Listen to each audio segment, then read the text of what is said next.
Yao can be impressive, and Sinner can still be number 2 in the world. So Absolutely. what I saw today was I saw number 2 trying to give the young upstart a little bit of a butt whipping. Buddy, let me show you what number 2 can do. And I saw number 2 be like, whoa, wow, okay.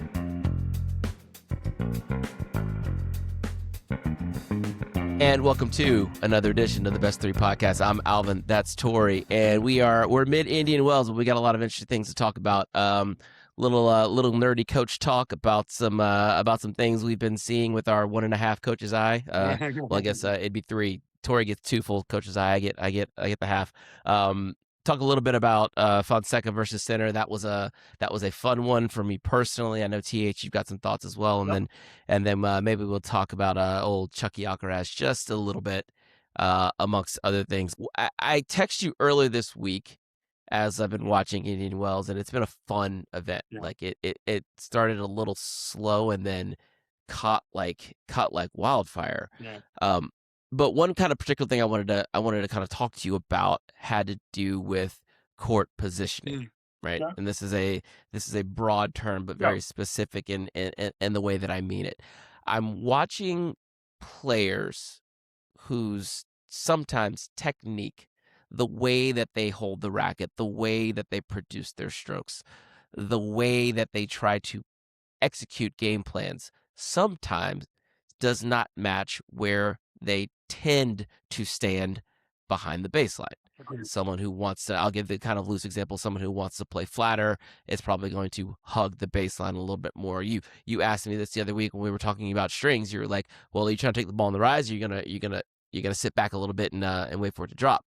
And my answer was like, oh, well, it kind of depends. But I thought about how serious of a question that is, and how that gets reflected in how one's court position is a reflection of the way they play, or should it be? Yeah.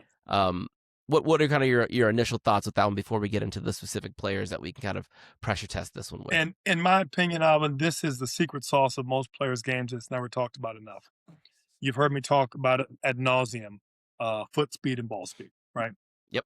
If a person has enough foot speed to hit a certain ball at a certain pace comfortably, and they can hit themselves, they have enough speed so they can extend their coverage area of the return of their hard shot. They are, by definition, able to play closer. They are, by definition, able to hit a little flatter, hit a little bigger. They can play more on the rise. And I'm talking everything from your Jazz and Paolini, who could play a little heavier ball, but can play a pretty good ball on the rise, to your Sabalenkas and Anissimovas that come through and flatten the ball out, to your counter punishers like Mboko and Coco that take the ball early and are really good on the move, doing the same thing. However, if you do not have that same set of skills, if you are not as fast, if your windup is just a tad bit bigger to get that execution of the shot off, you got to back up. If you by nature hit a heavier ball, you got to back up. If you like a little more time to set up the shot, let the ball drop, be a little more open stance in nature, and kind of load a little bit, go a little bigger, you got to back up. And that's not to say that you're not hitting the ball as big. You're probably hitting the ball a little bigger, to be honest. But you're giving yourself a little more time. The problem with more time is you need to hit the ball a little deeper, a little more penetration to the court. You can't now go for some of the same angles, or you risk running yourself out of your coverage area. And I think a lot of players don't fully understand this. I think a lot of coaches kind of, make this grandiose statement of take the ball early, take the ball on the rise, play aggressive. And while that all sounds well and good, you got to be able to hit that shot consistently enough to make that work for you, for it to be a shot for you. I used to always use a term when you were coaching with us, when we were talking about when we had our academy that was called On the Rise. Right? On the rise, right? yeah. And that really got me thinking. That was 20 years ago. That got me thinking, Alvin, about should you take every ball on the rise? I mean, we talk about it, but it's a tactic against certain styles. It's a tactic if you have a certain skill set. It's not necessarily a tactic for everybody. It's certainly not a tactic all the time. So that's where I'm at with it. I feel like, I think you mentioned Sasha Zverev as a good example. Sasha Zverev's backhand is just as clean and as almost technically solid as anything we've seen on the men's tour. There are better backhands. There have been better backhands on the tour. but his is right up there with him. You know what I mean? I think of players like David Alban and Andre Agassi. There's been some phenomenal backhands we've seen and been blessed to watch. But Zverev, if it ain't top 5, he's certainly top 10 for the amount of work he's been able to do over his career. Backhand is just technically solid. He just does not break down. He almost always steps in with it. He has time to do so. But you ask yourself, well, how is that possible? Because he's 6'6" and lanky and long. Well, it's because he takes a bigger hoop on that forehand and he literally rolls you to your backhand side, hoping you come back to his backhand so he can step in and lean on you, hit that ball. So he's got. But hold on. I'll press right there. Where is he choosing to make contact with that ball? He's usually behind the baseline, which gives him all day to create that big, nice loop. Nice big loop, and he's 6'6", so his strike zone is higher than most, and his on the rise, which is up into the strike zone, not off the hop, is taller than most. Him and Lerner 10, their strike zone might be a full racket length different, you know what I mean, in terms of what it is. I may be exaggerating a little bit, but not much.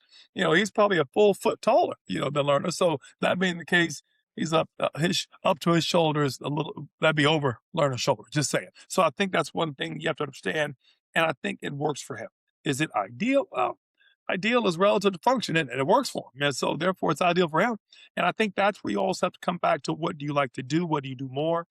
And as we get into the other side of that, which is so what you're talking about now is the tactic, and who can make it work. Whose style and tactics it works best with. I want to add the next wrinkle, Alvin. Who are you playing against? What do they do? Right? What do they like doing against certain kind of things? And I was watching Davidis Fokina play Lerner. Lerner loves that ball on the rise, and Davidis Fokina likes to bang, and likes to go heavy and then bang. And buddy, that ball just sits up just right for Lerner. So that's a tough matchup because he may want that ball to be a little heavier so he can get the step up.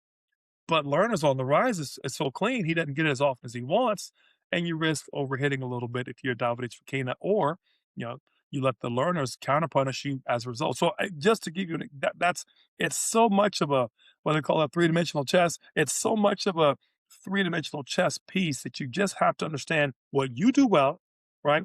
How best you do it, and against what type of player. And I think if you can hit that, so to speak, holy trinity of things, then you'll find out where your sweet spot is and what you do best with said ball.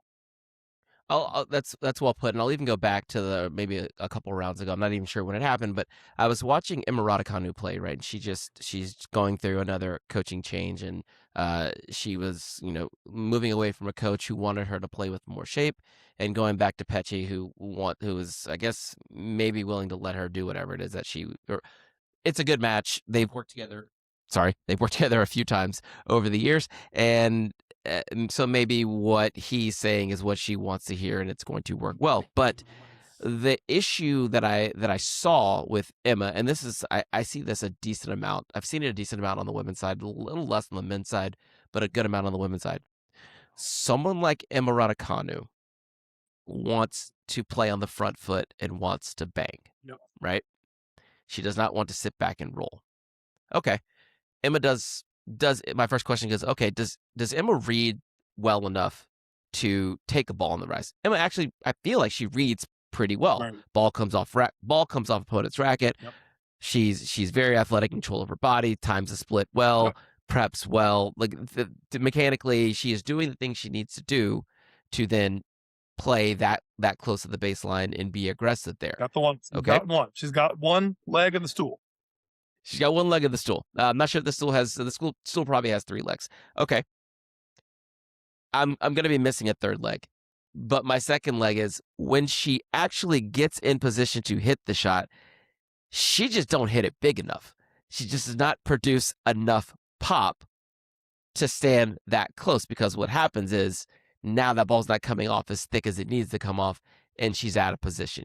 Now she's a little bit. That's like if you come up inside the court, take a return early, you don't tag it, you leave it middle. Now you're having to return back, not just to neutral, but almost to a defensive position. You got a long way to go, right? So if you're going to be on the gas and on the baseline like that, you do need to be directing traffic with authority, and she lacks the authority to be in such a position to be directing said traffic. Give it back to me. I think the word you're looking for is control.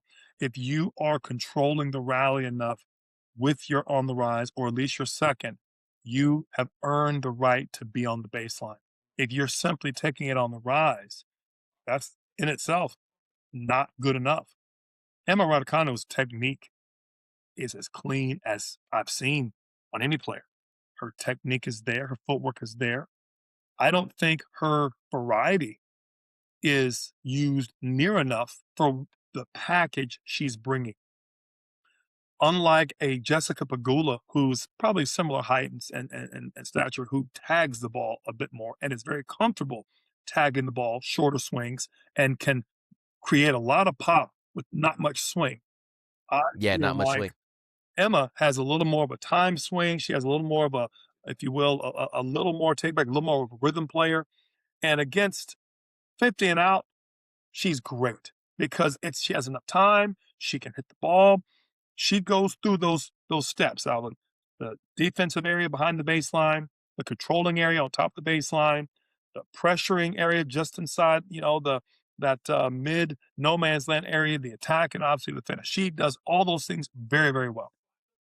But when you go up against, the Valkyrie, the Amazonians, who are 6 foot and some change that are bringing pace, you never get control.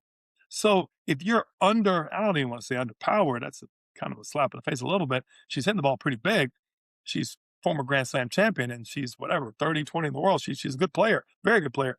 She's just, maybe the term sounds weird, underlimbed. She doesn't have the leverage, right? She didn't have the leverage. She doesn't have the I look at leverage. it as just leverage. She just doesn't have the limbs and the leverage to hit that same ball the same way, and I think when she played Anisimova went through it pretty well. She tactically it was a bad tactic for Emma to try to out hit Anisimova.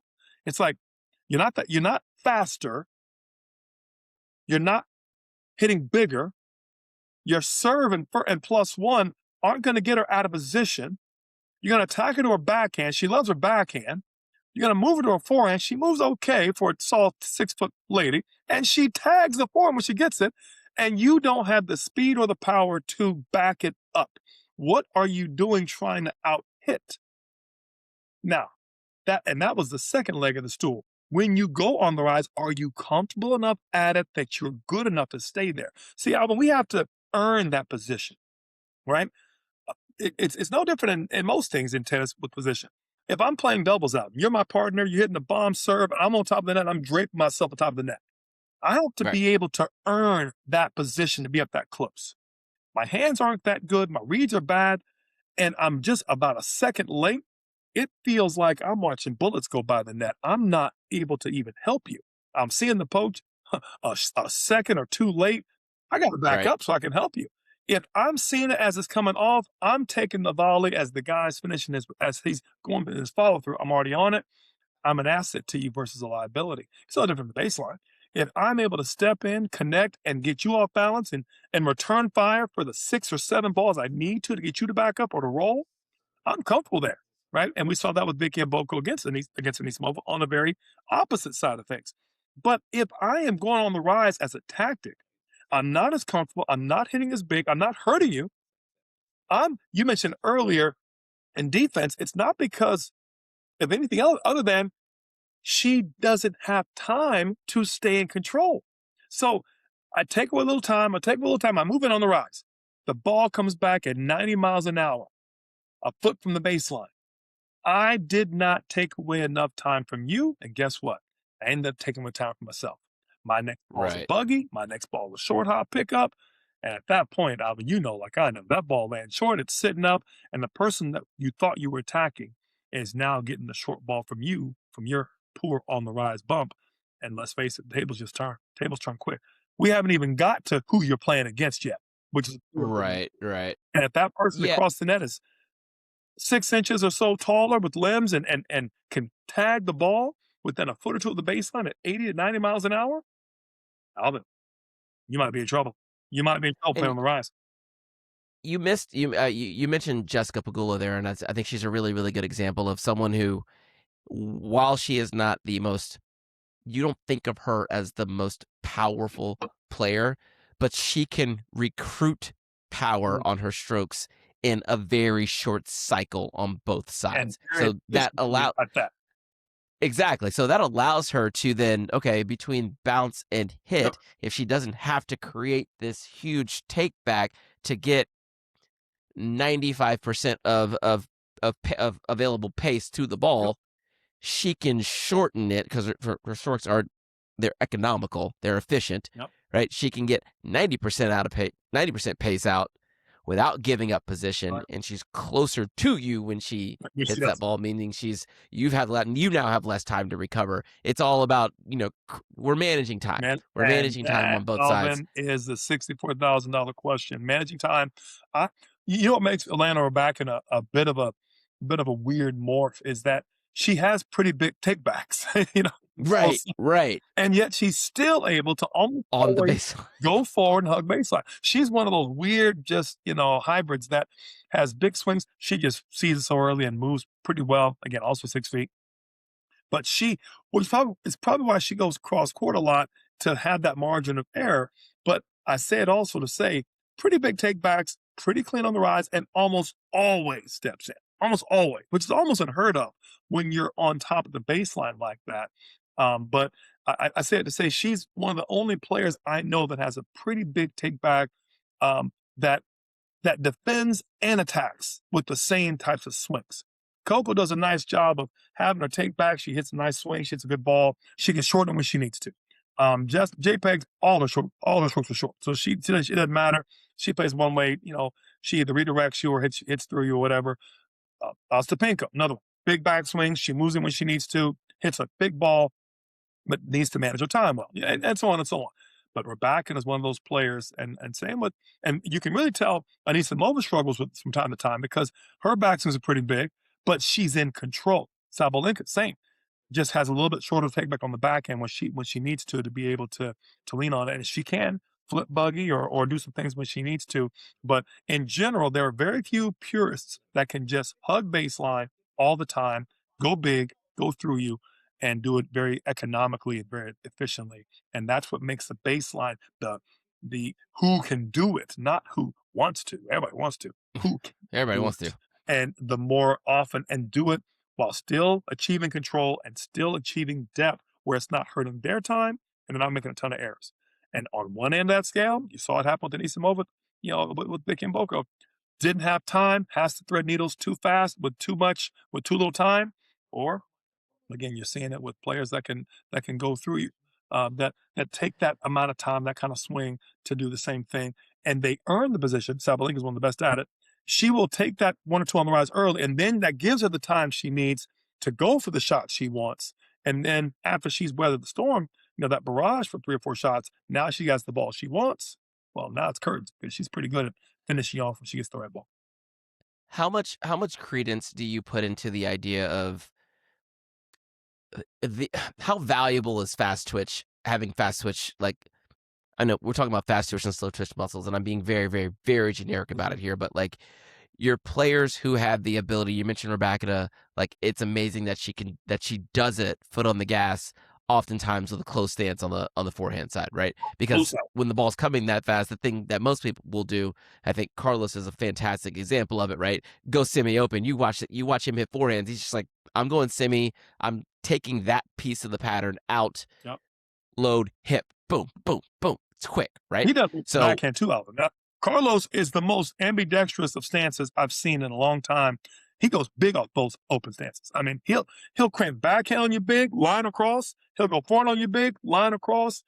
He'll step in and tag. I mean, he is so comfortable going from squared to to open to closed. I mean, he don't care. He's just that on balance. To your point, how much credence do I give to it? Not really, not much. I think it's what a player has, what they're comfortable with. I think it's more of their comfortability with time. Um,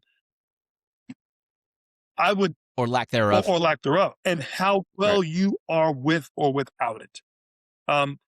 Vicky Mboko might be one of the fastest players I've seen in an on-the-run, high-tempo rally who's under control, who's hitting the ball big. She doesn't have to slow it down. You don't see many can openers from her. You don't see many. When you see a can opener from Becky and Boko, you've done something because you must the alleys, right? You have her literally in the alleys.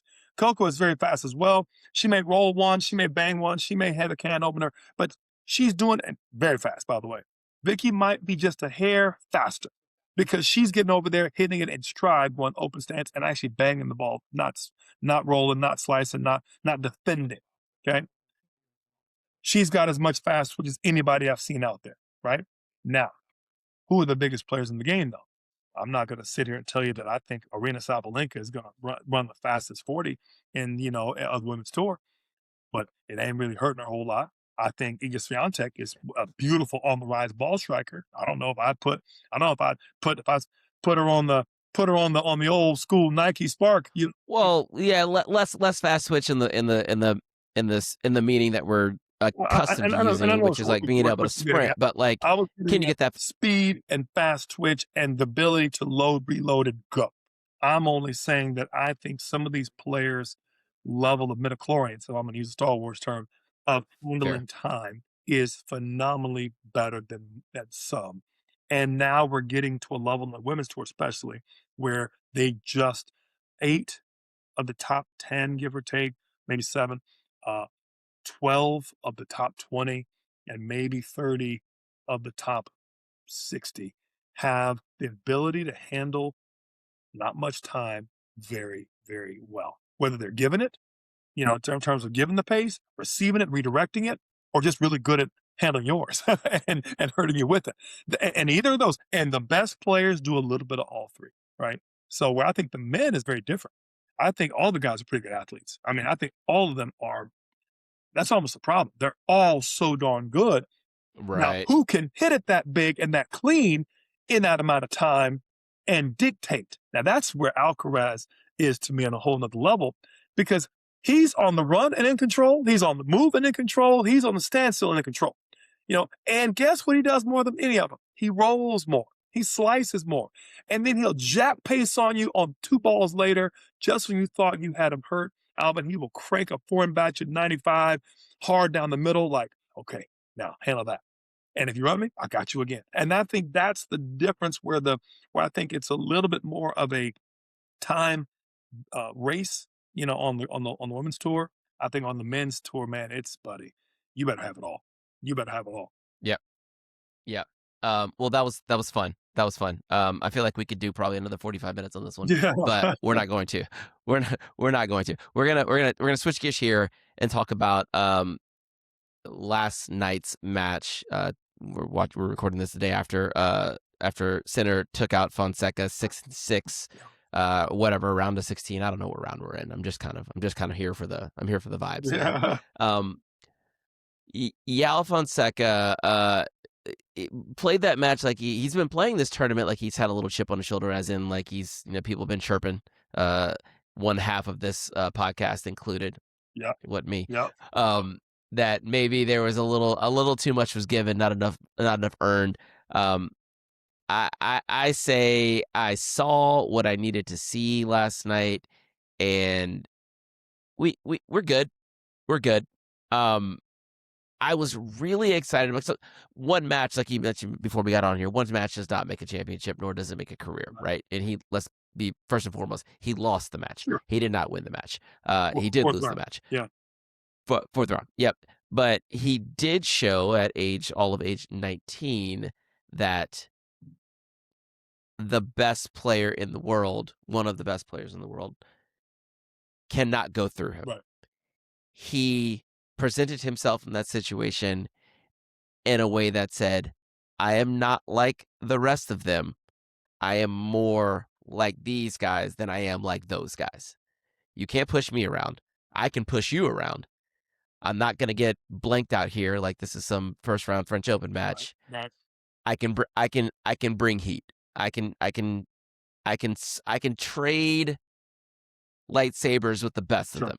Sure. And that was the big takeaway from that match for me in terms of the upside of Mr. Fonseca. Yep. Now, in terms of the downside, he had some chances. Yeah. He let some chances go. Yeah. You come at the king, you better not miss, right? Yeah. it's a game of margins, especially at the rarefied air of the top. 6-6 looks like a close match. Yeah, we were in tiebreakers, but when the chips were down, Mr. Sinner showed why he is, 4-time Grand Slam champion, 2 in the world, so on and so forth. Before we get into like kind of the nitty gritty of what I think I saw, what was your feel coming out of that match? Yep. Before I go there, I want to know what impressed you with Yao.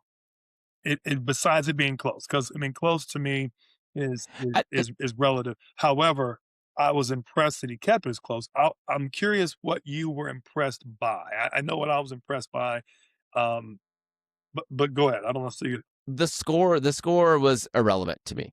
He had an opportunity to serve out the first set and the breaker, whatever. He didn't win it. If Jannik had held at 5-3 in the second set when he was serving it out, and we ended up 6-3, I feel no different because I'd already seen what I needed to see. Yeah. What I saw was a young player who was able to dictate on his terms under extreme firepower and even up the ante a little bit on that firepower. Not to steal your thunder, because I feel the same way that you feel about it. He was able to dictate off the backhand side from behind the baseline. Right. Almost Elena Rybakina-ish. You don't see players find that kind of angle off that hard hit of a ball from that far behind the baseline. I saw it last year in the indoor season, and I was like, God bless that. I even told Travis, I'm like, that backhand is as clean as Christmas. I know we talk about how hard he hits it and how much fun he is, but that backhand is big time big. And I think that was probably the biggest takeaway for me was he did not allow Jannik Sinner to do the things to him that Jannik does to everyone else. Sure.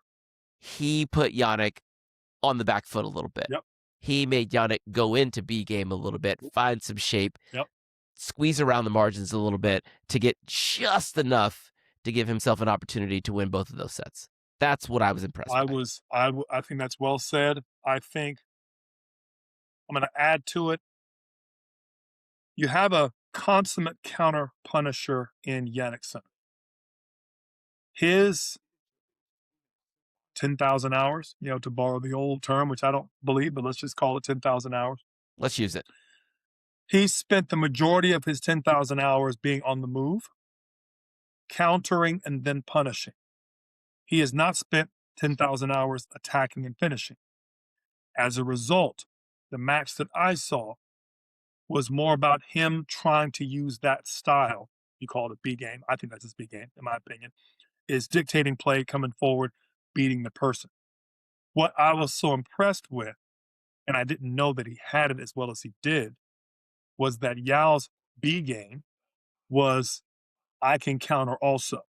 I have a good enough backhand to counter also. I knew he was fast, but I thought he was fast in a run around and hit too many forehands fast. I can cover my on the run forehand, aka James Blake, speed, because I'm really protecting my backhand more than I saw him. I have a backhand. And then I saw I've got a very good backhand. And then I'm thinking, what the heck have you been doing not hitting that backhand this whole time on the talk show? I had the same conversation about Joe Willie Songa years ago when I saw him play at the Junior U.S. Open one year. I didn't see Joe Willie hit a backhand for 4 matches. I thought it was a one-hander. And then so did he. I saw him slices and run around and big forehands.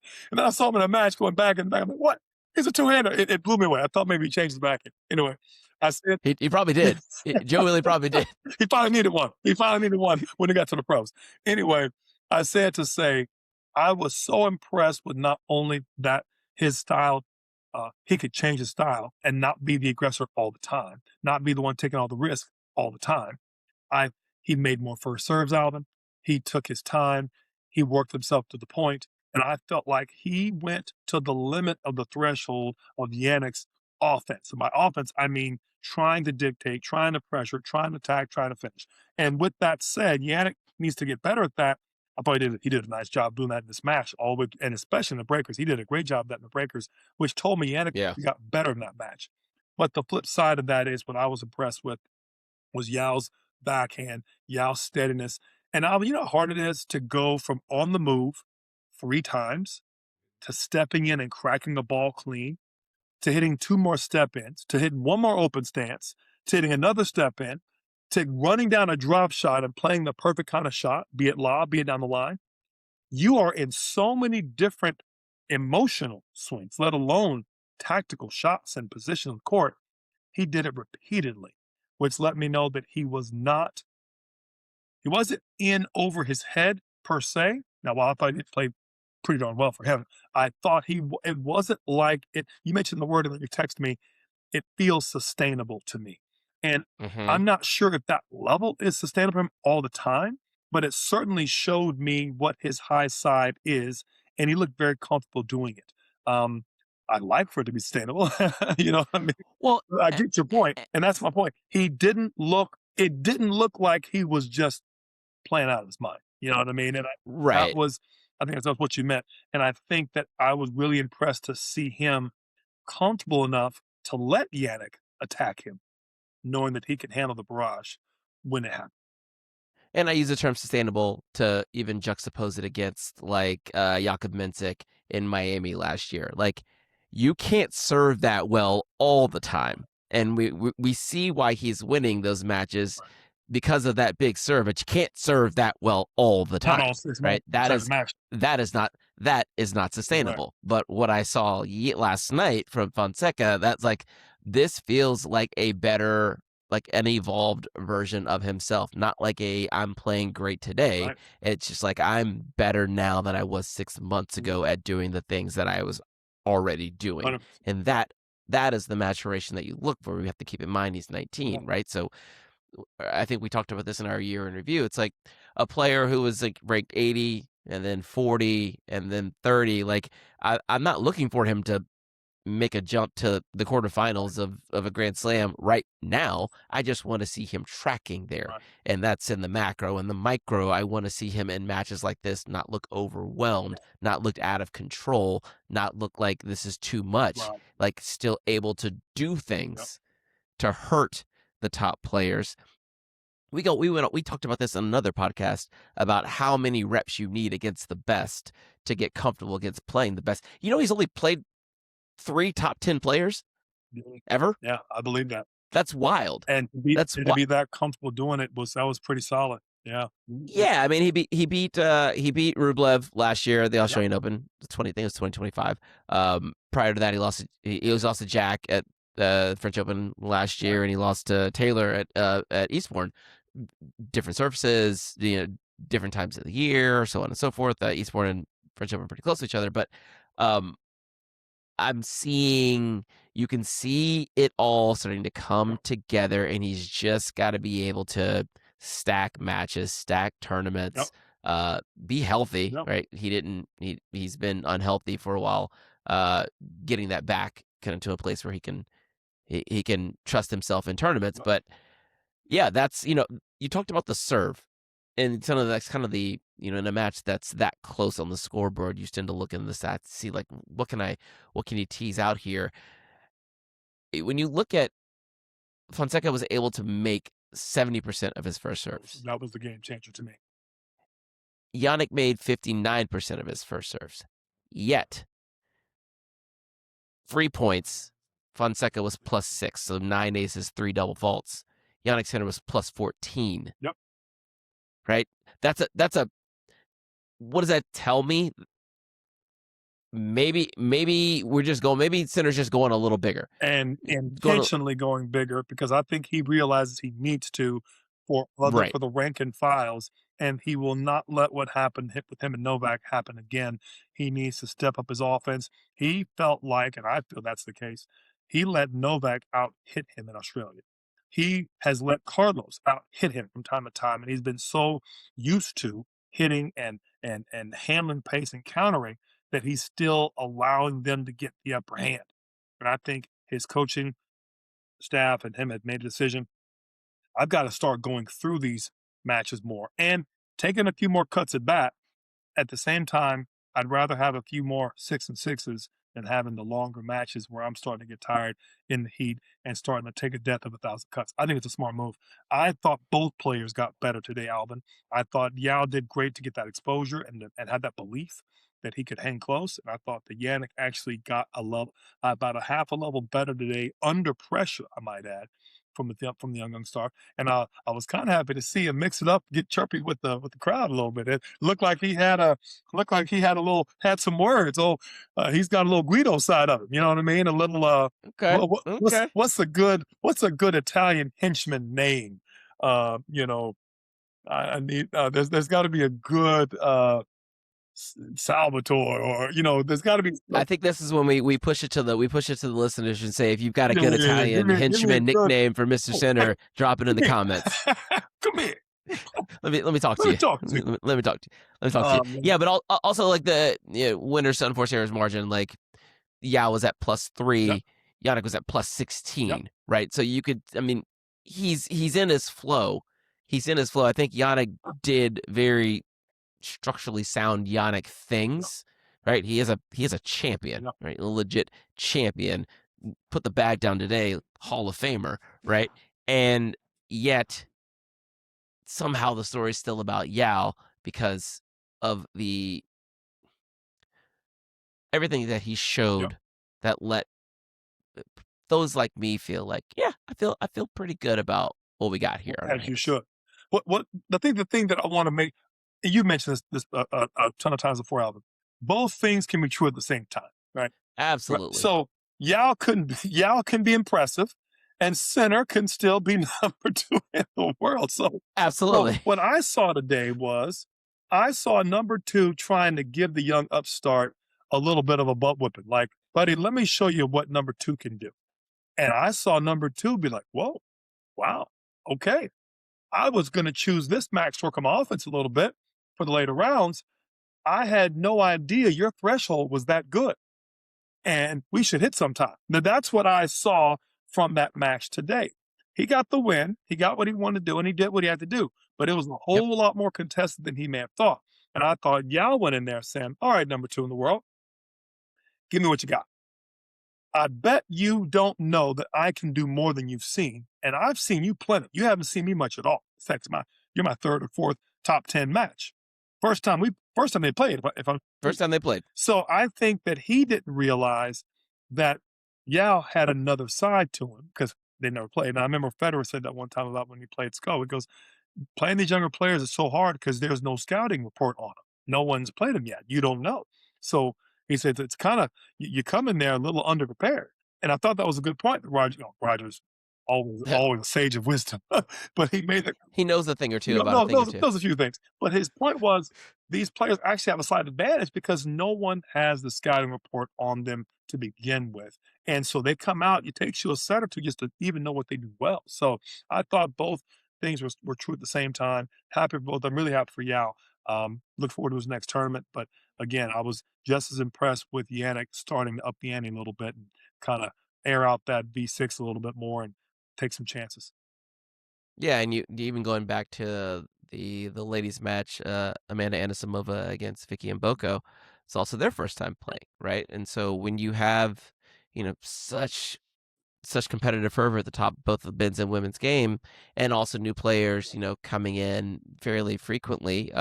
Similarly, Naomi Osaka and Aryna Sabalenka, right? So they haven't played. They've played once.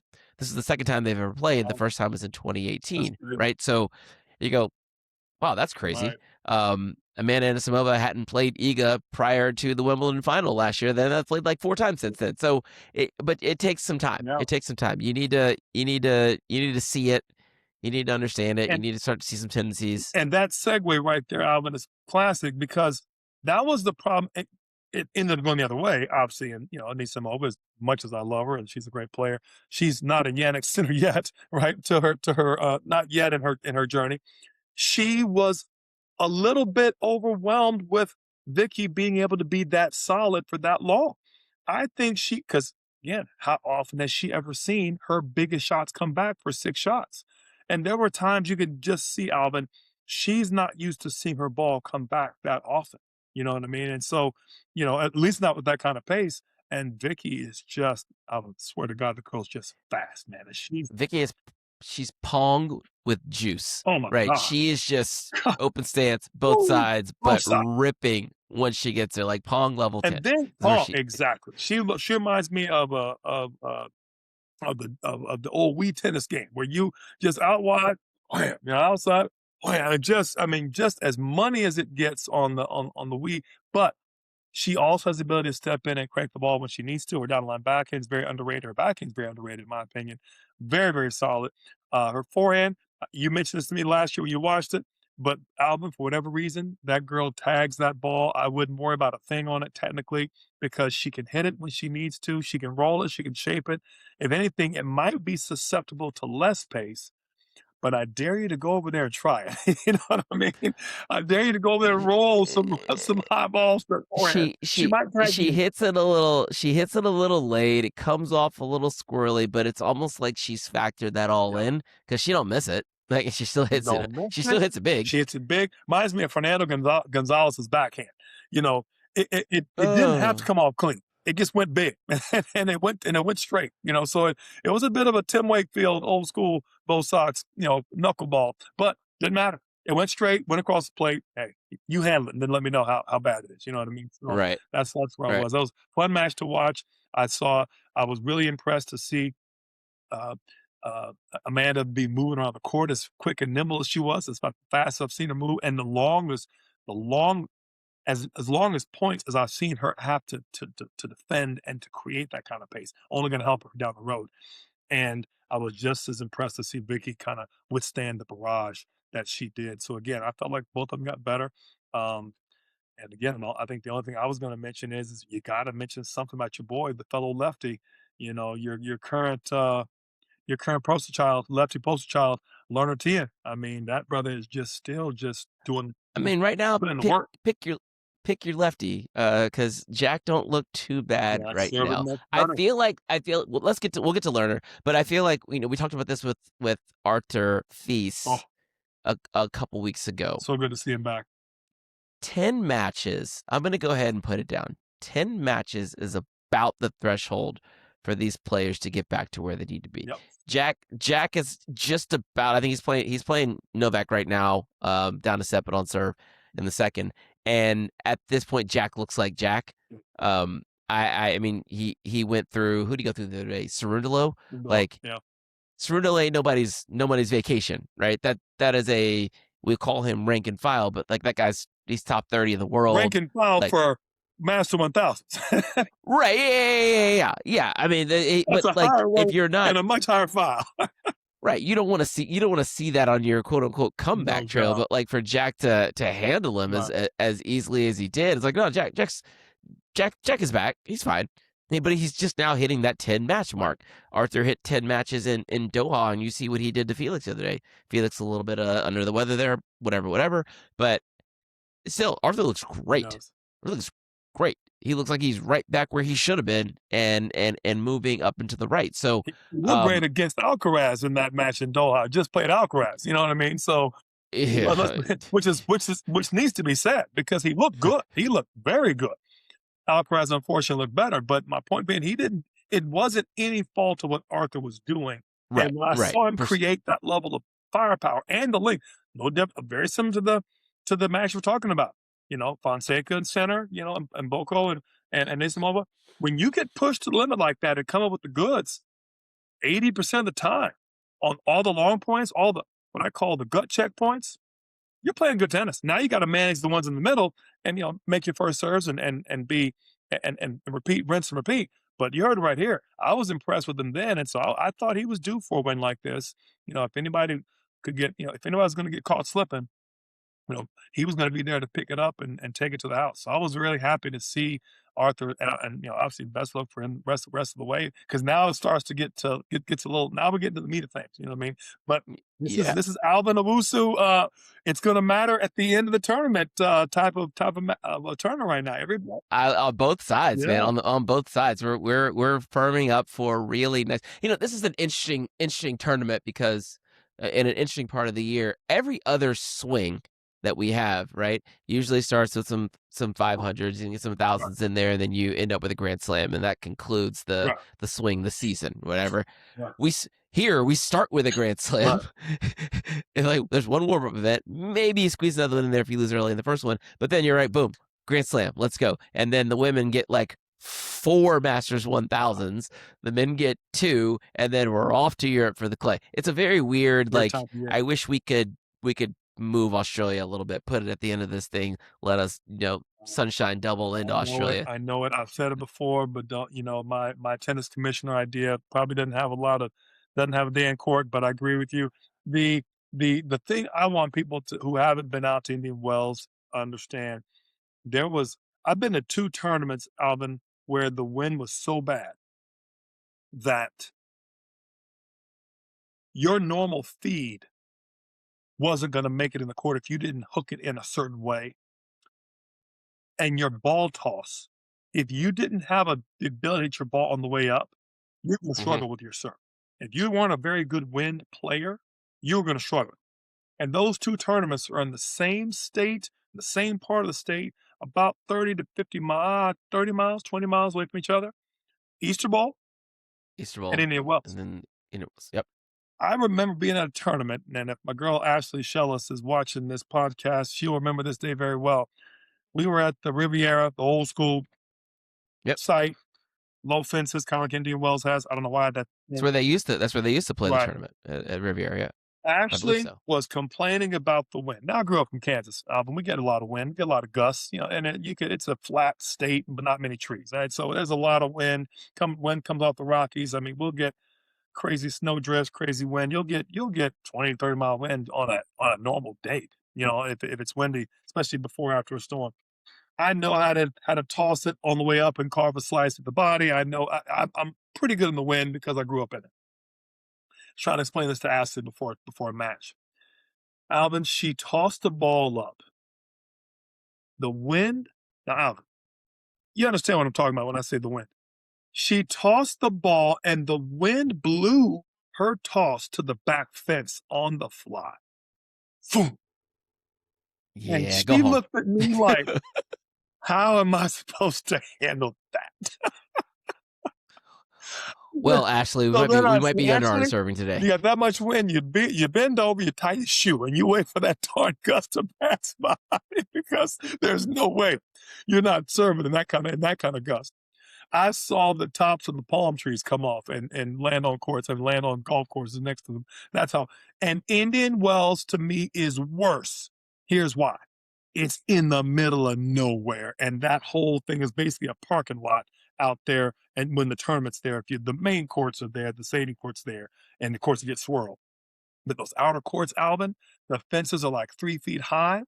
Yep. And after that, Alvin, you're hearing the wind. You're hearing the wind more than it's almost loud enough that you can't even talk. You're like, hey, what? Oh, cross, got it, cross. And it's because it's so windy. And it's just wide open out there. You know what I mean? I don't know, Alvin. The wind is so, and certain times of the day, like kind of like late morning and like kind of like that early afternoon, and then that in the evening it tends to die down. Early morning, it's beautiful, but when that wind starts picking up, man, whoo, we're talking 30 to 40 mile an hour gusts. That's not a breeze. That is a gale force. Let's add that. Let's take that as a factor. Yeah. The wind, right? And Indian Wells prides itself on a lot of different things, a couple of different monikers. Like this is the 5th slam. It's the players tournament, so on and so forth. It looks great. Beautiful. But let's add the wind, right? One.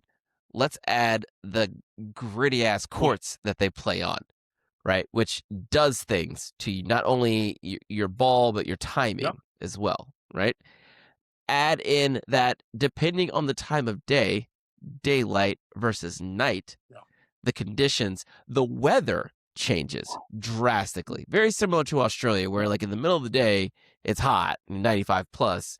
It can get down into the 50s at night. You see people wearing long sleeves, right? That changes how the ball comes off the strings, right? Changes how you might need to have your racket struck, right? That changes how a ball is going to not only fly through the air but check up off of the pavement. Off of the court. A little bit different. Yep. It's all the above. It ain't as sweet as it looks on TV. It's difficult. So I mean that's why. And then you shift to Miami where it's just hot, like real hot, and it's fast and it's humid. So like when they say it's hard to win the Sunshine Double, it's really hard to win the Sunshine Double because they're two very, very different tournaments. It's about as different as trying to win like the Channel Slam between French and Wimbledon. Like they're not the same hardcourt tournament. No, and it very, really very shows different. me the players that can make adjustments. I would even add one last piece of that: outer court versus a stadium court. You know what I mean? Is diametrically opposite. I mean, it's just there's a difference between a one-way win and the gust, and you got to play that side like you do any other wind tournament.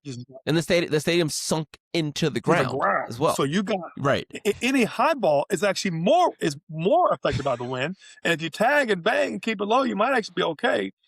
And then you got to work. You almost have to play two. It's like bifocal lenses. My mom's always talking about.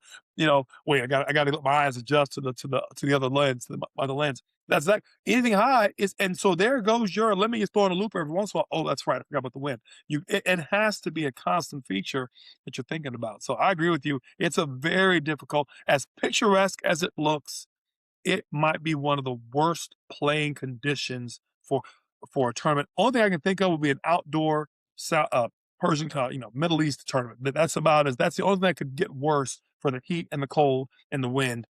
But of course, most of those tournaments are indoors. So, I agree with you 100%. It's very, very difficult. And those of you who have not been out there to see Indian Wells, it's a tournament you need to experience because even as a fan, it is windy. I mean, it's not, it hurts.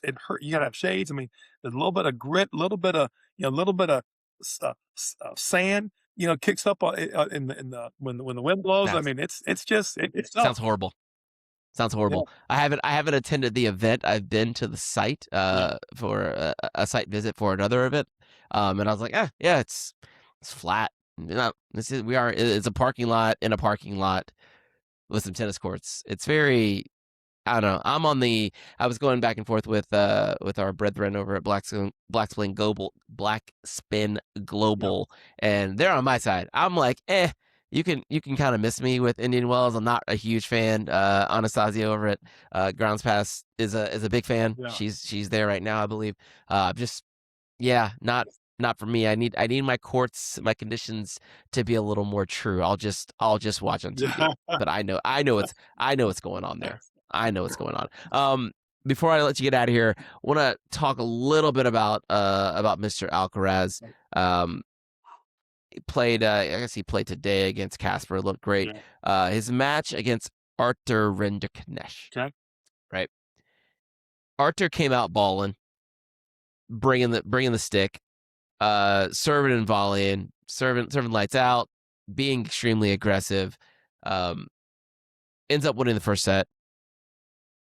Chucky was in a good space. He narrowed down a little bit, was able to withstand the storm, got through and won the second set, and then won this third set. Going away, did not lose a point on his serve in the entire third set. That is impressive. But the takeaway, I had a few different observations during the match, and then we'll get to what he said after the match. Arthur Rinderknecht definitely fits the profile, or was trying to fit the profile of players that have previously given Mr. Alcaraz some trouble. Sure. Tall guys, big serving, with an intent to come forward. The ghost of Alexander Zverev, who did that to Alcaraz at the 2024 Australian Open. Yep. You saw it with Botic van der Zandschulp a couple years ago and at the U.S. Open. There's been a few other random ones, but I say that to say, if you're going to, your best chance against Carlos Alcaraz is not to run around and hit balls from the baseline. Right. That doesn't go well for anyone not named Jannik Sinner on occasion. Right. The slight growth that we saw was Carlos not to get flustered, not to go. He did not go away. He just stood in continue to do what he needed to do with the look on his face, like, you can't do this all match. Right. You slip half a level and I got you. Right. Which And then that's what is happened. all he needs. So on and so forth. Yeah. Carlos said after the match, I feels like I'm playing Roger Federer out there every single match because everyone brings their A game. This is reminiscent of Serena's. I'm getting everyone's best stuff every single time, and that's what it takes. So that's what it takes. Is that a comment or is that a question? It's a bit of a comment. It's also a bit of a question. What does, and this is kind of a question not really related to that particular comment, but when you see Alcaraz go into what I'm going to call lockdown mode, it looks a lot different than, let's say, Sinner's lockdown mode or Djokovic's lockdown mode. What jump have you seen from him? And we're talking about micro jumps, right? They're not huge jumps, but when he's coming against that profile player now, what is he doing differently now than what, say, befuddled him before?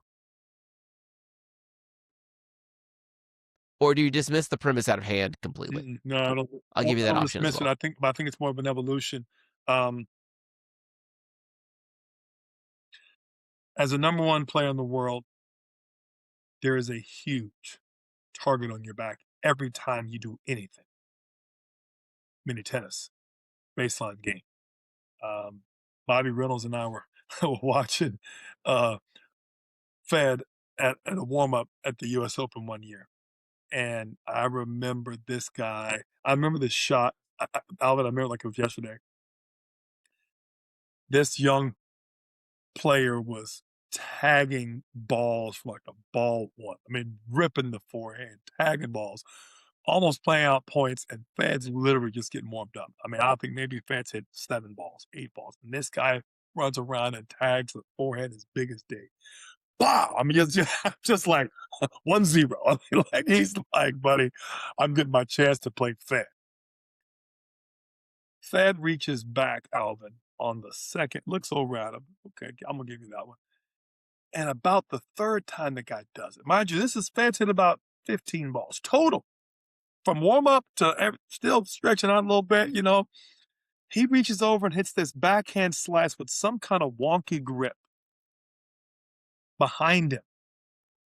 The drop shot he hits on this guy, Alvin, lands at the service line and comes back with the weirdest kind of Darth Vader spin you've ever seen in your life. And then Fed looks over at the guy and says, let's just calm down. Let's get a little rally here.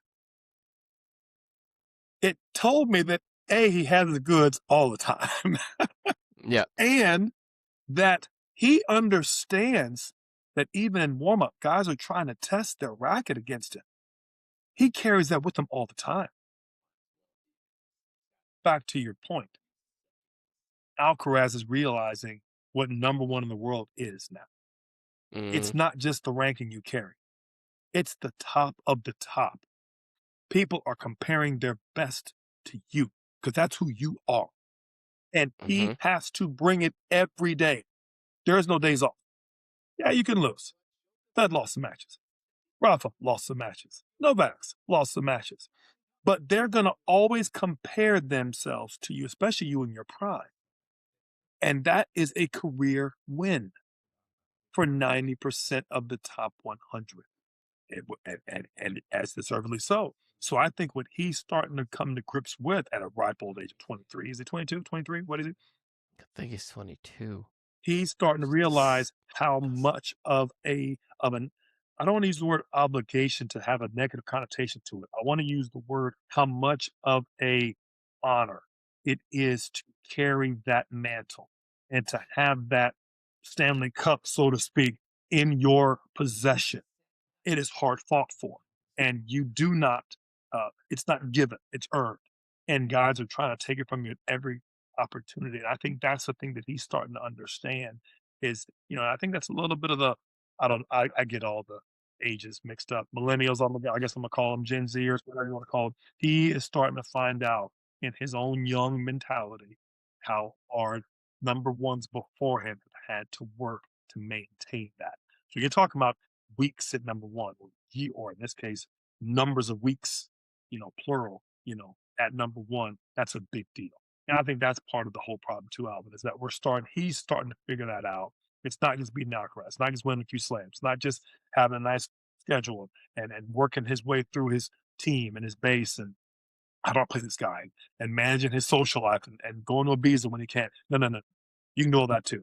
But when you're playing, we are we are locked in. We are 100% on point all the time. And there is no off, you know what I mean, when you're on the court. And we play for that level of excellence every day. And I think that's why the number ones all respect each other so much because they realize how hard it is to do. Yeah, that's a really good point, and I think that's probably that's the way to look at it. When we look at Carlos, and now that he's done all the things, he's the youngest to do this, and he's got this many slams, and yeah. At this point,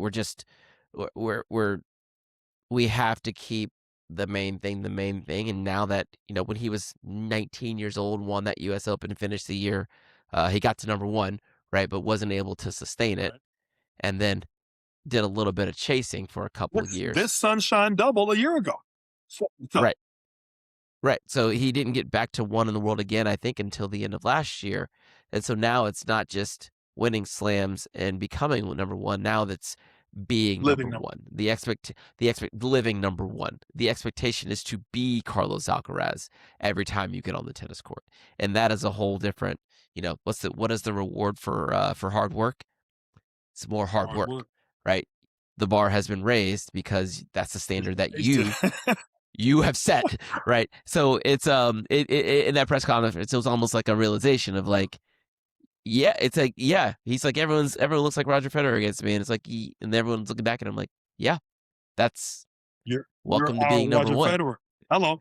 right, and it's like, yeah, everyone's gonna be coming for your head every single time. This is the 73 win Warriors. This is the LeBron James Heat, like 98 balls and so on. There you go. Every house you walk into, right. People are bringing it. Ball kids are checking. I mean, hey, you missed that ball. I thought maybe you make that ball. I mean, it doesn't stop. I mean, that's who you are right now. You know what I mean? And if you want to stay that, right? And I think he wants to stay there. Then he needs to get really comfortable with that yoke, so to speak, and put on undershirt. I'm good. I got it. And make it happen because he recalls last year he didn't have that and he wasn't given that same thing, but he also had blood in the water. You know what I mean? So, and I think he doesn't mind. I think he's starting to come to grips with it, but I also think he's starting to understand it a little better and understand the maturity. And perhaps that was one of the pieces that Juan Carlos was trying to get him to understand without facing it directly. He was trying to face it through hard work and through his mindset without making him address the fact that, oh, by the way, you're the best player in the world. And this is how we work. And I think one of the biggest things he got from Juan Carlos, among others, was that mindset and that work ethic. And I think he needs to understand through the end of it, that was one of the biggest gifts that JC gave him was that mindset to be able to do this now like it's all I ever do. There's no other way. And I think it's a big piece of what he got from him. Well put. And I think that's a good place to put a pin in it. I'll also give you the heads up that Draper and Djokovic about to start the third set. So Jack's back. Love it. Love to see it. Love to see it. I'm Alvin. That's Torrey. Best three. We are out. Peace.